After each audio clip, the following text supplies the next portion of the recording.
Welcome to the second part of the 3-part Value Investing Basics series. This is the investing strategy I've been learning and using for over 3 years in the stock market. Already, this investing strategy has given me decent profits and at the same time exposed me to only a small amount of risk. If you haven't done so already, I do recommend you check out the previous video of this series, which is 3 tips for value investing basics. And afterwards, you may like to check out the video which will be posted a few days after this, which will be 3 tips for reducing risk in the stock market. And overall, these will give you the 9 tips I believe will get you started in a decent stock market strategy.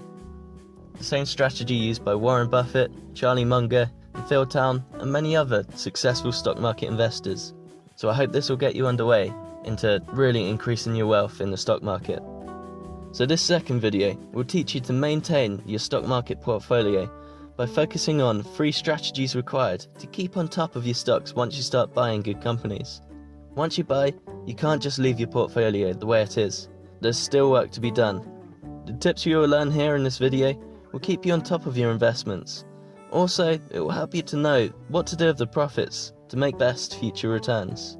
So I'm going to start here. This is tip number 4, continuing on from the previous video, which were the first 3 tips of value investing basics. So tip 4 is to keep researching your stocks. Once you buy shares of a company, it is great practice to buy with the intention of holding for an extended period of time to overcome volatility. However, for many investors, they buy and hold and sometimes miss out on prime opportunities to either sell or buy more shares in the company. Sometimes changes happen to a company, for the better or for the worse. And the only way to know is to keep track of every stock you own. Jim Cramer, in one of his books, stated that you need to spend at least 1 hour a week per stock you own to keep up to date with each company you invest in.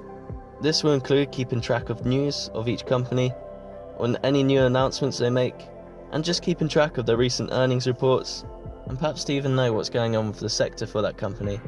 In general, there are 2 trends of information you are trying to gain from this research. Firstly, to see if the latest reports show that the company is still on track or going to do better in the future with their earnings. In this case, you want to be looking at buying more shares if the company is still cheap, or it may give you a confidence to hold the shares for a longer period of time to see greater gains before you sell for a profit. Alternatively, you might find information to see if the news has a detrimental effect on the company in the future. In this case, you should be looking to sell, even if this means you need to take a small loss. Many investors lose a lot of money because they blindly want to hold their shares because they don't want to admit that they made a mistake. Sometimes you will make mistakes, and as a beginner, I'm sure you will make mistakes. I definitely did. So you just need to cut your losses sometimes if you are sure that this company isn't as good as you first thought. This will save you from larger losses in the long run. Not keeping up to date with your stocks can have a detrimental effect on your profits. It could cause you to hold on to a dying stock or to sell unreasonably if the share price falls for only a short-term reason. This research will help you look at the stocks you own as businesses, and you won't make moves simply off of its share price. Share prices fluctuate naturally, but over the long run, good stocks will make a nice profit. You just need to make sure they stay a decent stock to be holding.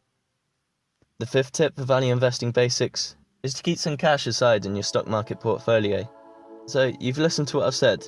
You maintained your stock market portfolio by keeping track of each stock you own. Now imagine a great opportunity arises. An event happens in the economy, causing people to be scared and sell out of all their shares. However, this event has no impact on the future business of the company and the shares you own. This is still as promising as it once was. Yet the share price has fallen and it's an absolute bargain, and you know the share price is eventually going to go back up again. This will only happen a few times in your lifetime, and you need to take advantage. These shares may never be this low ever again, and you rush over to your account looking to buy some more shares and want to hold them for decent long-term future gains, until you notice you spent everything already trying to buy these good stocks. This is never a good situation to be in. In the long term, if we choose great companies, we can be almost sure that their share price will go up in value as they become more profitable over time. The share price naturally does follow the earnings of a company over the long term. However, in the short term, stocks are unpredictable. Because of investors' emotions, stock prices can fluctuate wildly. especially in times of uncertainty. This is why it's such a good idea to always have some cash behind. Just like the second point made in the previous video, you can cost average down to buy a decent price for these stocks. The lower your average cost, the more profits you'll make when the share goes up in future. The amount of cash you should hold back depends on certain scenarios in the stock market. If the stocks in general are starting to get expensive and there's no decent shares on offer, sometimes this is a good sign that a recession is coming or there's going to be a market crash and share prices are going to drop. So you may like to hold a little bit extra cash, and I recommend perhaps even up to 30 or 40% of your portfolio to hold in cash. So you may end up selling some shares which are overvalued and just not buying some extra ones, because you know that better opportunities are going to come in the future if there's a dip in these share prices which are currently overvalued. Then you can wait for a correction in the prices and you can jump in and take full use of this extra cash to buy stocks at cheap prices. Oppositely, if stocks in general are on the cheap side and the market is starting to go up and doing really well, obviously you want to take great use of this time. Then you may look to have 10% or less cash in your portfolio in order to make the most of these cheap opportunities going. Just to let you know here, when I do say cash, I mean money not yet invested in your account, so liquid assets, not cash that you might stash under your bed at home, because that's no use to anybody. If you hold this cash in your stock market portfolio ready to invest, then that's the best way, because you can buy these stocks at the point they become cheap. The sixth tip for value investing basics, and the final tip for this video, is to improve your future profits by reinvesting your dividends. Smaller growth companies tend to keep most of their profits to reinvest in their company for future growth. These companies are often faster growers and you'll expect to see greater capital gains. However, if you do invest in these larger companies, like I said previously, for beginners, it's a little bit safer. They have a little bit less room for growth. So to keep investors involved, they offer something called dividends. And this is almost an income payment, which they give you normally every quarter, pretty much as a share of their profits for being part of their company. The beauty of this dividend payout is the ability to eventually unleash the power of compound interest.